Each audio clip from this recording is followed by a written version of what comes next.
기도하겠습니다. 찬송과 영광을 받으시기에 합당하신 주 여호와 하나님 아버지, 저희가 하나님의 이름을 높이며 또한 하나님께서 모든 것 가운데에서 가장 존귀한 영광을 받으실 만한 분임을 깨닫게 하시고 또 그렇게 찬송하며 주님께만 모든 영광이 돌려지도록 고백하며 살아갈 수 있는 이 귀한 은총을 허락하여 주신 것을 참 감사드립니다.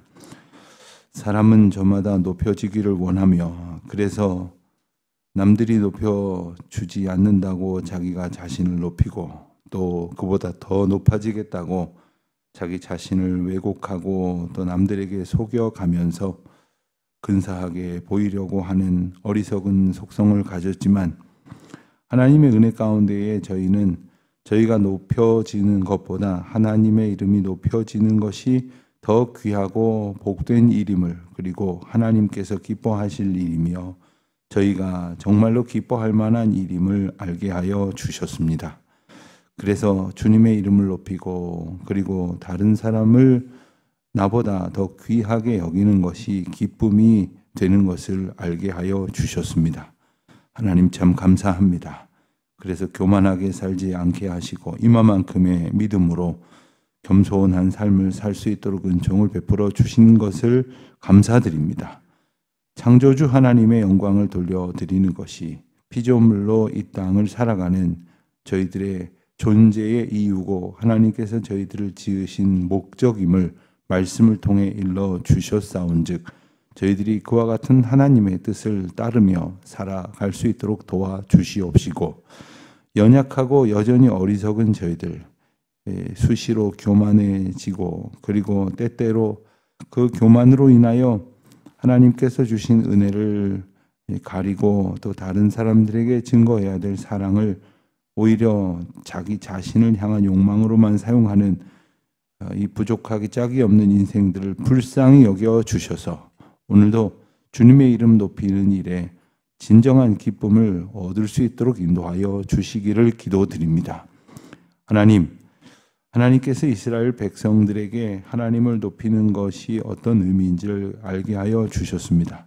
그리고 저희들에게도 그 은총을 주셨습니다. 그래서 저희가 주님을 예배하는 그리고 주님의 은혜를 누리며 살아가는 주의 백성임을 잊지 않게 하여 주셨습니다. 오늘 이 아침에도 저희가 주님 전에 나와 기도하게 하심으로 저희가 하나님 앞에 모든 인생의 걸음을 의지하고 의탁해야 할 피조물임을 다시금 깨닫게 하시니 감사합니다. 주님, 저희들 간절히 하나님 앞에 기도하오니 저희의 길을 인도하여 주시기를 기도드립니다. 저희가 무엇을 해야 할지, 어디로 가야 할지, 어떻게 말해야 할지, 어떻게 행동해야 할지, 무엇을 가지고 하나님께 영광을 돌리며 사랑을 어떻게 나누며 또 어떻게 그 사랑을 실천하며 살아가야 할런지 깨닫게 하여 주시옵소서. 그저 어리석은 생각에 나 자신의 안위만을 위해서 혹은 여러 가지 방편으로 결국 나 자신이 높여지기만을 원하는 어리석은 삶을 살지 않도록 주님 도와주시옵시고 주님을 온전히 의지할 줄 아는 믿음으로 살게 하여 주시기를 기도드립니다. 돌아보면 저희가 참 믿음 없이 저희의 것을 스스로 걱정하며 살았지만 저희가 저희 스스로를 단 한 걸음도 인도할 수 없는 존재임을 다시금 깨닫습니다.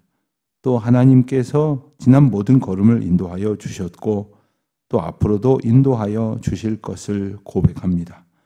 다만 하나님, 이렇게 입으로는 고백을 하면서도 이 삶이 하나님의 인도하심 가운데 온전히 따라가지 못하고 있는 연약함을 불쌍히 여겨 주시기를 기도드립니다.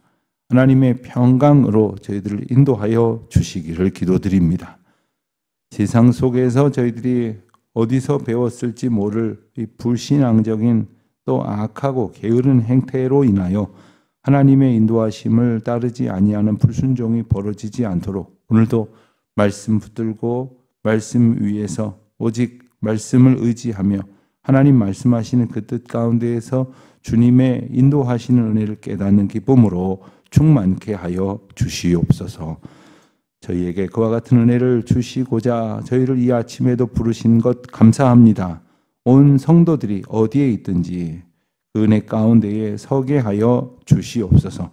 아버지 하나님, 우리 성도들 어디에 있든지 오늘도 안보하여 주시기를 간절히 기도드립니다. 그저 이 세상에서 편안하게 사는 그 그것을 은혜로 여기는 것이 아니라 그 형편이 어떠하든지 하나님의 인도하심을 의지하여 주님 손 꼭 붙들고 나아갈 수 있는 자들이 되는 은총을 베풀어 주시옵소서. 그리하여 지금은 그저 저희의 형편을 두고 기도하지만 이제는 하나님의 은혜 가운데에 저희의 상황이 어떠하든지 저희를 돌보시고 인도하시는 하나님의 손 붙들고 주님을 바라보며 오직 주님만 찬송하며 걸어가는 기쁨으로 가득하게 하여 주시옵소서. 아버지 하나님, 예배당 건축의 귀한 과정 속에서 정말 되어지는 모든 일들이 저희들에게는 생소하고 낯선 일입니다마는 주님의 계획 가운데에 뜻하시는 은혜 가운데에 있어질 일인 줄 압니다. 하나님 도와주시고 인도하여 주시되 저희로 그저 남의 일처럼 그저 먼 발치에 있는 것이 아니라 한 걸음 더 가까이 나아가서 바라보고 기도하고 하나님이 역사하시는 은혜를 찬송하며 주의 은총 가운데에 저희가 오늘 해야 할 거룩한 성전 짓는 일, 또 아름다운 공동체가 세워지는 일에 오늘 순종함으로 하나님 앞에 나아가는 저희들 되게 하여 주시옵소서. 하나님, 계속되어지고 있는 저 중동의 불안과 염려, 그리고 끊임없이 반복되어지고 있는 갈등과 싸움, 그리고 공격과 보복, 너무나 오랜 세월 동안 계속되어지고 있는 그 역사의 흐름을 보면서 하나님의 주시는 평안이 없이는 결국 싸울 수밖에 없는 어리석은 존재임을 고백하지 않을 수 없사오니 주여 저희들에게 이 세상 가운데 하나님의 평강과 화평을 허락하여 주시옵소서. 오늘 다시금 하나님의 은혜로 짓도록 하신 이 솔로몬 성전을 저희들이 말씀 가운데 바라보면서 오늘 저희들의 성전은, 또 저희들의 삶은, 저희들의 교회는 어떻게 지어져야 할지 일러주시는 그 뜻 마음에 새기는 귀한 시간 되게 하여 주시옵소서. 오늘도 출타 중에 있는 교우들, 여행 중에 있는 교우들, 해외나 지방에 거주하고 있는 교우들, 본교회를 사모하는 마음으로 늘 기도하는 가운데 교통하며 하나님의 은혜를 구하며 기도하는 모든 주의 권속들에게 하늘의 신령한 은혜와 땅의 아름다운 것들로 든든히 살게 하여 주시옵시고, 헛된 염려로 주님 주시는 은혜를 바라보지 못하는 부질없는 일이 없도록 주여 저희들의 몸과 마음과 생각과 뜻과 시선을 완전히 사로잡아 주장하여 주시옵소서. 하나님, 특별히 우리 어린 자녀들, 학부모님들, 또 우리 청년들, 그리고 연로하신 어르신들에 이르기까지 그 가운데 특별히 병든 자, 연로하신 어르신들, 그리고 몸에 어려움으로 고통하고 있는 많은 분들 한 사람 한 사람 주님의 장중에 붙들어 주시옵소서. 예수님의 이름으로 기도하옵나이다. 아멘. 열왕기상 7장 23절로 51절 말씀을 먼저 읽겠습니다. 오늘은 이 성전 안에 들어가 있는, 그리고 성전 뜰 마당에 놓여지게 될 여러 성전 기구들, 그리고 성전 안에, 그러니까 성소와 지성소 안에 놓여질 기구들에 대한 그 설명이 나오는 구절입니다. 생소한 표현들이 많이 있으실 텐데 한번 쭉 읽어보신 후에 저희가 오늘은 그 성전을 묘사해 놓은 영상을, 짧은 영상을 또 같이 볼 것입니다. 먼저 말씀을 같이 읽도록 하겠습니다. 7장 23절부터 51절까지 말씀을 함께 읽겠습니다. 또 바다를 부어 만들었으니 그 직경이 10규빗이요 그 모양이 둥글며 그 모양은 5규빗이며 주위에 30규빗 줄을 둘만하며 그 가장자리에는 바다 주위에 둘렀으니 그 박은 바다를 부어 만들 때에 두 줄로 부어 만들었으며 그 바다를 소 12마리가 바쳤으니 셋은 북쪽을 향하였고 셋은 서쪽을 향하였고 셋은 남쪽을 향하였고 셋은 동쪽을 향하였으며 바다를 그 위에 놓았고 소의 뒤는 다 안으로 두었으며 바다의 두께는 한 손 너비만 하고 그것에 가는 백합화의 양식으로 잔 가와 같이 만들었으니 그 바다에는 2000밭을 담겠더라. 또 노스로 받침 수레열을 만들었으니 매 받침 수레의 길이가 4규빗이요 너비가 4규빗이요 높이가 3규빗이라.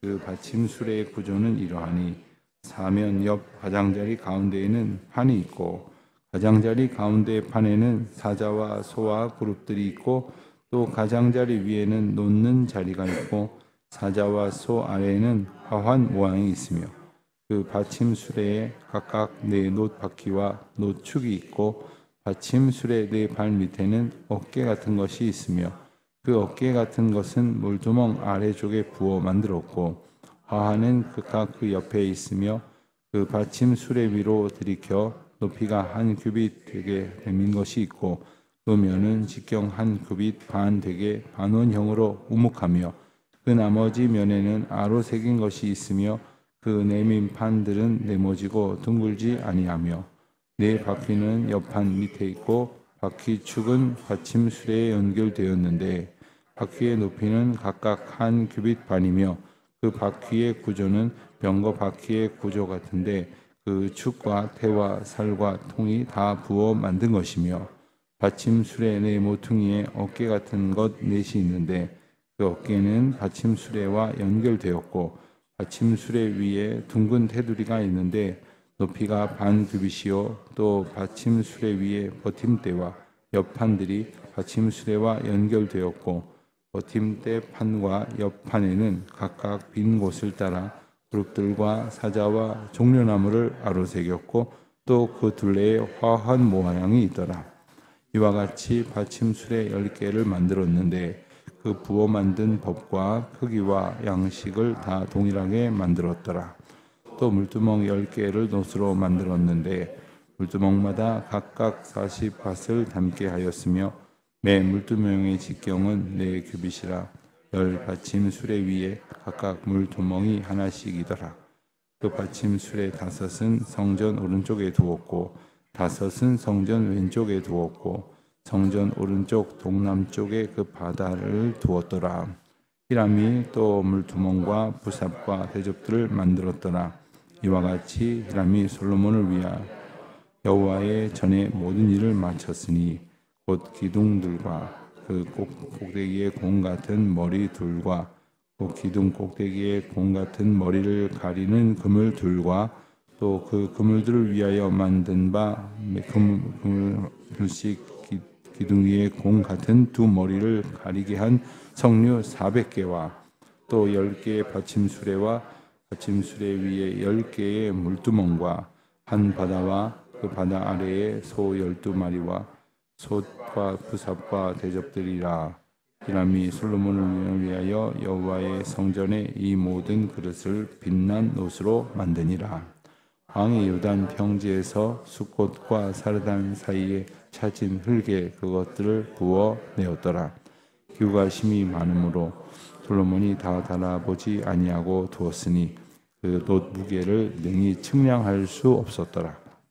솔로몬이 여호와의 성전에 모든 기구를 만들었으니 곧 금단과 진설병의 금상과 예소 안에 좌우로 5씩 둘 정금 등잔대며 또 금꽃과 등잔과 불집게며 또 성대접과 불집게와 주발과 불을 옮기는 그릇이며 곧 내소 곧 지성소의 돌에 금 돌적기와 성전 곧 외소문의 금 돌적기더라.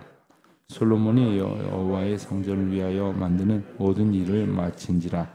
이에 솔로몬이 그의 아버지 다윗이 드린 물건 곧 은과 금과 기구들을 가져다가 여호와의 성전 곳간에 두었더라. 아멘.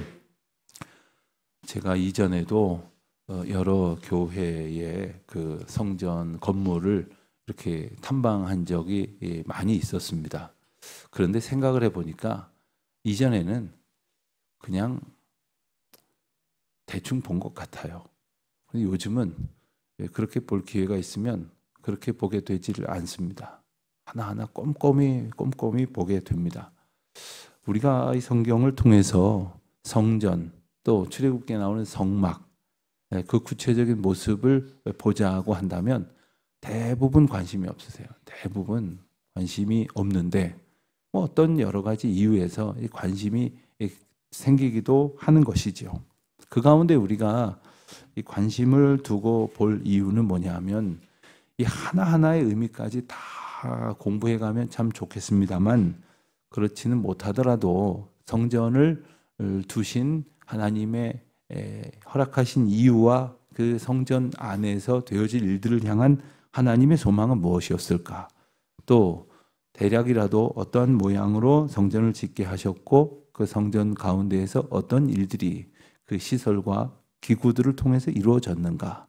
또 그 성전의 의미는 오늘 우리에게 어떤 면을 시사하는가? 성전을 짓게 되어질 우리는 우리의 성전을 지으면서 어떤 마음과 생각으로 이 성전을 짓게 되는가? 생각해야 될 것들이 한두 가지가 아닙니다. 오늘 말씀에도 보면 바다를 부어 만들었다고 했습니다. 이 바다가 뭘까? 바다만큼 큰 물이 담겨져 있는 통을 말합니다. 당시에는 이 바다가 여러분 바다가 참 무섭지 않습니까? 저는 물놀이를 별로 안 좋아하는 것이 물에서 잘 놀 줄도 모르고 또 일찍 눈이 나빠가지고 안경을 써서 그랬는지 별로. 그런데 어릴 적에 제가 여러 가지 들은 이야기 중에 목회하시는 아버님이 어느 교회에서 수련회를 갔더니 그 물놀이 하다가 그만 한 명이 잘못됐다더라. 뭐 이런 이야기를 어렸을 때 한두 번 들은 기억이 나요. 그래서 저는 그 안전한 수영장도 많은데 그 위험한 바다까지 가서 그 교회에서 물놀이 하는 거는 걱정스럽다. 그래서 제가 웬만하면 바다 같은 데 가서 물놀이 하는 거 별로 허락을 잘 안 합니다. 바다는 무서운 곳이라는 인식이 있어요. 그런데 그 바다마저도 그 바다라고 이름 붙여진 곳에 담아두고 하나님께서 그 바다를 통해서도 예배를 받으시는 그런 의미가 담겨져 있습니다. 그래서 그 큰 이제 보시겠습니다만 큰 통에 담겨져 있는 물 그게 얼마나 많이 들어있는지 일단 한번 보시고 그리고 그 물들을 통해서 이제 제사가 어떻게 구체적으로 준비가 되는지 그리고 어떤 기명들이 있는지 어제 그제 본 말씀도 이렇게 떠올려 보시면서 영상을 우선 같이 한번 보도록 하겠습니다. 이스라엘 백성들이 이집트에서 나온 지 480년째 되는 해 솔로몬이 이스라엘을 다스린 지 4년 12월 곧 둘째 달에 솔로몬이 여호와의 성전을 건축하기 시작했습니다. 솔로몬 왕이 여호와를 위해 건축한 성전은 길이가 60규빗, 너비가 20규빗, 높이가 30규빗이었습니다. 성전의 낭실은 길이가 성전 너비와 같아 20규빗이었고 그 너비는 성전 앞쪽에서부터 10규빗이 들어갔습니다. 그는 성전 안에 비스듬한 창을 냈습니다. 성전 벽 주위에 다락을 짓되 성소와 지성소의 벽을 다 돌아가며 골방을 만들었습니다. 아래쪽 다락은 그 너비가 5규빗이었고 가운데 다락은 6규빗이었으며 세 번째 다락은 7규빗이었습니다. 그는 성전 바깥쪽을 돌아가며 턱을 내어 골방 들보가 성전 벽에 닿히지 않게 했습니다. 중간층으로 올라가는 입구는 성전 오른쪽에 있어서 계단을 통하여 중간층으로 올라가게 돼 있고 또 중간층에서 3층까지 연결돼 있었습니다. 이 방 앞에 성소는 길이가 40규빗이었습니다. 그는 성전 안에 안쪽 성소를 마련해 그곳에 여호와의 언약궤를 모셔두었습니다. 안쪽 성소는 길이가 20규빗, 너비가 20규빗, 높이가 20규빗이었습니다. 안쪽 성소에는 올리브 나무로 만든 두 그룹이 있었는데 각각 그 높이가 10규빗이었습니다. 첫 번째 그룹의 한쪽 날개는 길이가 5규빗, 다른 한쪽 날개도 5규빗, 이쪽 날개 끝에서 저쪽 날개 끝까지가 10규빗이었습니다. 두 번째 그룹도 10규빗으로 두 그룹은 크기와 모양이 같았습니다. 한 그룹의 높이가 10규빗이었고 다른 그룹도 마찬가지였습니다. 그는 성전의 지성소 안에 두 그룹을 두었는데 그 모습은 날개를 펼친 것으로 한 그룹의 날개는 한쪽 벽면에 닿았고 다른 그룹의 한쪽 날개는 다른 쪽 벽면에 닿았으며 지성소 중앙에서 두 그룹의 날개가 서로 닿았습니다. 그는 그룹들도 금을 입혔습니다. 또 안쪽 성소나 바깥 성소 모두 성전 전체의 벽을 둘러가며 그룹과 종려나무와 꽃이 핀 모형을 조각해 놓았고 성전의 안쪽 성소와 바깥 성소 모두 바닥에 금을 입혔습니다. 이렇게 그는 성전 전체에 금 입히기를 마쳤습니다. 그는 또한 안쪽 성소에 있는 제단에도 전부 다 금을 입혔습니다. 안쪽 성소의 입구에는 올리브나무로 문을 만들어 달았는데 인방과 문설주는 벽 두께의 5분의 1이었습니다. 또한 두 개의 문은 올리브나무로 만들었고 거기에 그룹과 종려나무와 꽃이 핀 모형을 새겨넣고 그룹과 종려나무에 금을 입혔습니다. 이와 마찬가지로 성전 문에는 올리브나무로 문설주를 만들었는데 그 두께는 벽 두께의 4분의 1로 하고 그 두 문짝은 잣나무로 만들었는데 두 짝 다 가운데가 접히게 했습니다. 그 문짝에는 그룹과 종려나무와 꽃이 핀 모형을 새겨넣고 그 조각에 골고루 평평하게 금을 입혔습니다. 솔로몬은 또한 하나님의 성전에 있는 모든 기구들을 만들었습니다. 금 제단과 진설병을 두는 금 상들과 등잔대들, 곧 지성소 앞에 오른쪽과 왼쪽에 각각 5개씩의 순금 등잔대들과 금꽃과 등잔과 불집게들, 그는 성전의 현관에 이 두 기둥을 세우고 오른쪽 기둥은 이름을 야긴이라고 하고 왼쪽 기둥은 이름을 보아스라고 했습니다. 두 기둥 꼭대기에는 백합화 모양이 있었습니다. 이렇게 기둥 만드는 일이 끝났습니다. 그는 바다를 부어 만들었습니다. 그것은 둥근 모양으로 지름이 10규빗, 높이가 5규빗, 둘레가 30규빗이었습니다. 바다 모형은 12마리의 황소 모형 위에 서 있는 모습이었습니다. 셋은 북쪽을, 셋은 서쪽을, 셋은 남쪽을, 셋은 동쪽을 향하고 있었습니다. 바다는 그 위에 올려졌고 소들은 꽃무늬를 안으로 향하게 하고 서 있었습니다. 그 두께는 한 뼘 너비만 했고 그 가장자리는 잔의 가장자리같이 백합화 모양을 따서 만들었습니다. 그 바다에 2000밭이 담길 만했습니다. 그는 또한 청동으로 10개의 받침대를 만들었는데 각각 길이가 4규빗, 너비가 4규빗, 높이가 3규빗이었습니다. 틀 사이에 있는 테두리에는 사자, 황소 그룹들이 있었고 사자와 황소 위아래로는 화환 모형이 있었습니다. 바퀴들은 전차 바퀴처럼 생겼습니다. 또 그는 청동대야 10개를 만들었습니다. 청동대야 하나는 물 40밭이 들어가는 크기였습니다. 모든 대야는 지름이 4규빗이었고 그는 성전 오른쪽에 5개를 왼쪽에 5개를 세웠고 바다 모형은 성전 오른쪽 곧 동남쪽에 세웠습니다.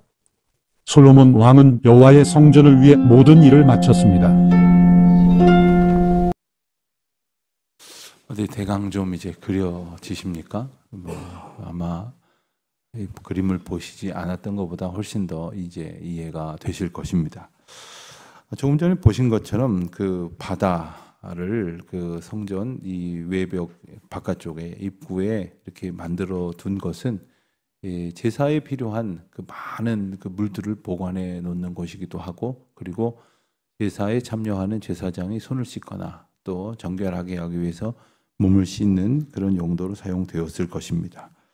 그 바다라고 되어져 있는 그 큰 물통 안에 2000밭이 들어있다고 했는데 그것을 우리가 사용하는 그 물의 양으로 이렇게 짐작을 해본다면 여러분 그 통 위에 이렇게 엎어갖고 이렇게 따라 먹는 저 생수통 있지 않습니까? 큰 통이 약 19리터 정도 이렇게 들어간다고 하는데 그걸로 계산하면 그만한 통이 2300여 개, 2330개 정도 양이라고 합니다. 그러니까 엄청난 물이 거기에 담겨져 있다는 것이죠. 그 물을 두고 그리고 그곳에서 벌어지고 있는 여러 제사들을 위해서 또 그뿐 아니라 이제 옮겨 담아 가지고 가서 사용하기 위해서 그 수레가 10개나 이렇게 준비가 되는데 그 10개 수레에도 이 전차바퀴처럼 되어져 있는 그 키가 180cm니까 한 저 정도 이렇게 높은 그 위에 이제 물이 담겨져 있어서 거기에 실려서 사용되어지는 것으로 조금씩 옮겨서 이렇게 사용이 됐다는 것입니다.